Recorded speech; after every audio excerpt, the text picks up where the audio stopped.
بسم اللہ الرحمن الرحیم۔ حضور صلی اللہ علیہ وسلم نے فرمایا فی الانسان 360 مفصلہ فعلیہ ان یتصدق علی کل مفصل منہ بصدقہ۔ قالوا ومن یطیق ذلک یا نبی اللہ؟ قال النخاء فی المسجد تدفنها والشاء تناہیہ عن الطریق فإن لم تجد فرکعۃ الضحیٰ تجزیک۔ انسان میں 360 جوڑ ہیں، پس اس پر لازم ہے کہ ان میں سے ہر جوڑ کا صدقہ ادا کریں۔ صحابہ کرام نے عرض کیا اے اللہ کے نبی، کون اس کی طاقت رکھتا ہے کہ 360 جو جوڑ ہیں ان کا صدقہ کرے؟ آپ نے فرمایا مسجد میں پڑی ہوئی تھوک کو دفن کر دو، یعنی صاف کر دو، راستے میں پڑی چیز کو ہٹا دو، تو ہر جوڑ کا صدقہ ادا ہو جائے گا۔ پس اگر تم یہ نہ کر سکو تو چاشت کی 2 رکعت تم کو کفایت کر جائیں گی۔ چاشت کی 2 رکعت یہ 360 جوڑوں کا صدقہ ہو جائے گا۔ حضرت ابو ذر سے روایت ہے، نبی صلی اللہ علیہ وسلم نے ارشاد فرمایا تم میں ہر شخص کے ذمے اس کے جسم کا ایک جوڑ کی سلامتی کے شکرانے میں روزانہ صبح کو ایک صدقہ ہوتا ہے۔ ہر بار سبحان اللہ کہنا صدقہ ہے، الحمدللہ کہنا صدقہ ہے، لا الہ الا اللہ کہنا صدقہ ہے، ہر بار اللہ اکبر کہنا صدقہ ہے، بھلائی کا حکم کرنا صدقہ ہے، برائی سے روکنا صدقہ ہے۔ ہر جوڑ کے شکر کی ادائیگی کے لیے چاشت کے وقت 2 رکعت پڑھنا کافی ہو جاتی ہے۔ حضرت ابو ہریرہ رضی اللہ تعالیٰ عنہ سے روایت ہے کہ رسول اللہ صلی اللہ علیہ وسلم نے ارشاد فرمایا جو چاشت کی 2 رکعت پڑھنے کا اہتمام کرتا ہے اس کے گناہ معاف کر دیے جاتے ہیں، اگرچہ وہ سمندر کی جھاگ کے برابر۔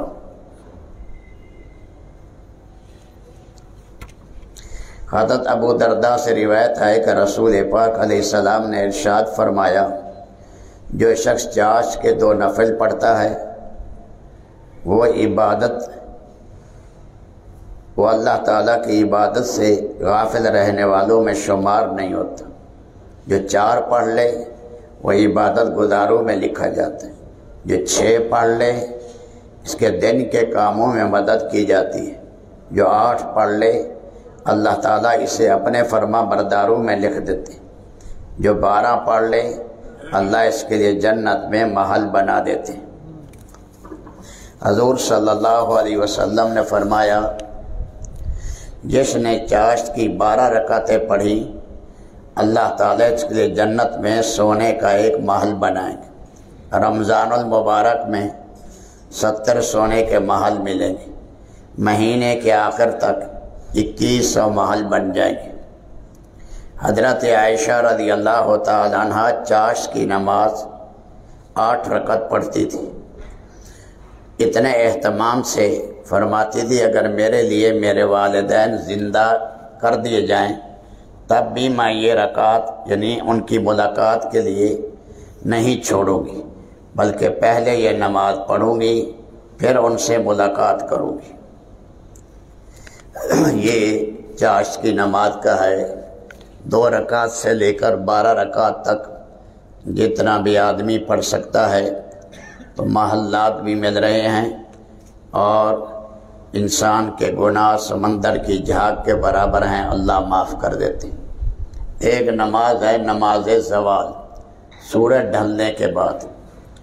حضرت عبداللہ بن صائب فرماتے ہیں رسول خدا رحمت للعالمین زوال کے بعد اور ظہر کی نماز سے پہلے 4 رکعت نفل پڑھا کرتے تھے اور فرماتے تھے یہ ایسی مبارک گھڑی ہے جس میں آسمان کے دروازے کھول دیے جاتے ہیں۔ مجھے یہ بات محبوب ہے کہ اس وقت میرا کوئی عمل اللہ کی بارگاہ میں پیش ہو۔ تو یہ ہیں ظہر کی نماز سے پہلے 4 رکعت،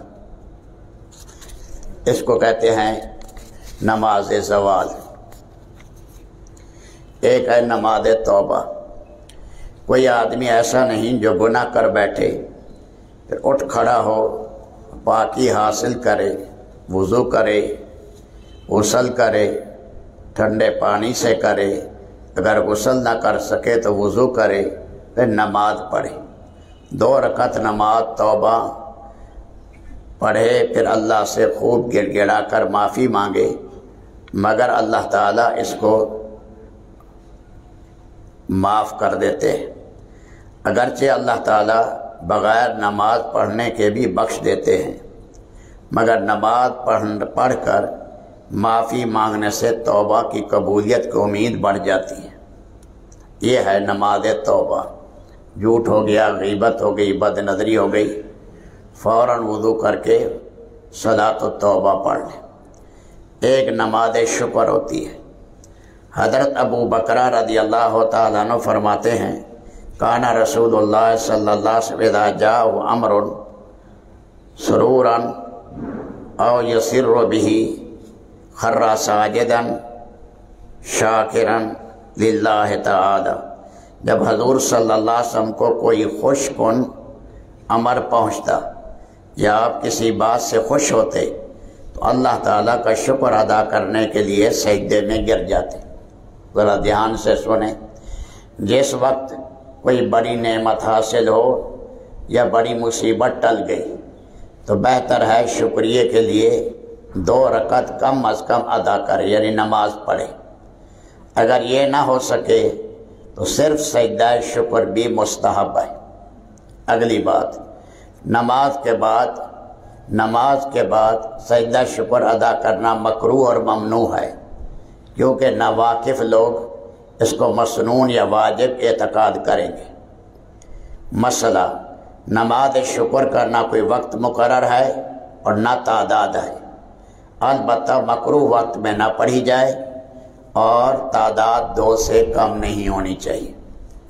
تو یہ شکرانے کی نماز بھی ہے، نماز توبہ بھی ہے، نماز زوال بھی آ گئی، کل نماز اشراق گئی تھی، آج نماز چاشت بھی ہے۔ تو یہ موقع ہے رمضان شریف میں تو کم از کم آدمی نے پڑھ لے، موقع ہے، اعتکاف والے بھائی اس کا ضرور اہتمام کریں۔ یا اول الاولین و یا آخر الآخرین یا راحم المساکین یا ذا القوة المتین یا ارحم الراحمین۔ اللہم صلی علی سیدنا و مولانا محمد وعلی آل سیدنا و مولانا محمد وبارک وسلم۔ اللہم لا تدع لنا ذنبا الا غفرتہ، اللہم لا تدع لنا ذنبا الا غفرتہ، ولا ہما الا فرجتہ، ولا ہما الا فرجتہ، ولا دینا علینا الا قضیتہ، ولا مریضا الا شفیتہ، ولا کربا الا نفستہ، ولا ضرا الا کشفتہ، ولا میتا الا رحمتہ، ولا ملہوفا ومظلوما الا نصرتہ، ولا حاجتا من حوائج الدنیا والآخرہ ہی لک رضا الا قضیتها یا ارحم الراحمین۔ ربنا آتنا فی الدنیا حسنہ وفی الآخرۃ حسنہ وقنا عذاب النار۔ اللہم انا نعوذ بک من البؤس والتباؤس، اللہم نعوذ بک من البؤس والتباؤس، اللہم نعوذ بک من القسوۃ والغفلہ والعیلۃ والذلہ والمسکنہ، ونعوذ بک من الکفر والفقر والشقاق والسمۃ والریاء، ونعوذ بک من السمم والبکم والجنون والبرص والجذام وسیء الاسقام۔ اللہم نسألک رب العرش العظیم ان یشفینا ان یشفینا ان یشفینا۔ وصلی اللہ تعالی علی خیر خلقی محمد و آلہ و صحبہ اجمعین۔